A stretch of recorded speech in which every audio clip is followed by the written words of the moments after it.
நண்பர்கள் அனைவருக்கும் வணக்கம். மாறிப்போன கலாச்சாரமும் மறந்து போன பண்பாடும், இதுதான் இன்னைக்கு தலைப்பு. இது யாரால் அப்படின்னா, யுக தர்மம் மற்றும் ஒரு கிரகங்கள்ல ராகு பகவான் எப்பவுமே அபர ஞானத்தை கொடுக்கக்கூடியவர். அதாவது ஆட விட்டு எவ்வளவு நாள் ஆட முடியுமோ அவ்வளவு ஆட விட்டு, நம்முடைய குணம் கிட அதை தூண்டி விட்டு, கெட்ட குணங்களை தூண்டி விட்டு ஒரே அடியில் அடக்கி குறை வைக்கிறவர். இப்போ அவருடைய காலம். நம்மளும் அதுக்கு மாதிரி போகக்கூடாது. கொஞ்சமாவது பெரியவங்க சொன்ன கலாச்சாரத்தையும் பண்பாடுகளையும் நம்ம கடைபிடிக்கணும். அதெல்லாம் போயிடுச்சு.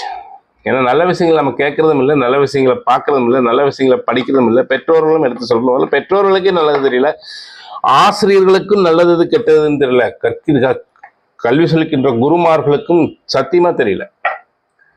அதுல ஒரு 20% பேர் நல்லவங்க இருந்தாலே பெரிய விஷயம். அப்போ எல்லாமே மாறி போச்சு.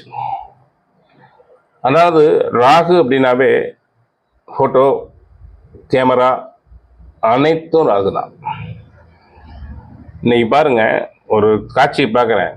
ஒரு ஆலயத்தில் ஃபோட்டோ ஷூட், அதாவது இது நடந்தோடனே திருமணம் நடந்து ஃபோட்டோ ஷூட். அந்த ஃபோட்டோ ஷூட்டில் முதலிரவு காட்சி மட்டும்தான் இல்லைங்க, அவ்வளோ மோசமான காட்சிகளை ஃபோட்டோக்காரன் போஸ்ட் சொல்லி கொடுக்குறாங்க. இந்த ஃபோட்டோக்காரன் ராகு. ஃபோட்டோக்காரன் சொல்லிட்டு போகிறான், தம்பதிகளுக்கும் பெற்றோர்களுக்கும் எங்கே பொத்தி போச்சு. தம்பதிகளுக்கு குழந்தைங்க, அவங்களுக்கு நல்லது எது கெட்டதுன்னு தெரியல. இது எவ்வளோ பெரிய தோஷம் தெரியுமா?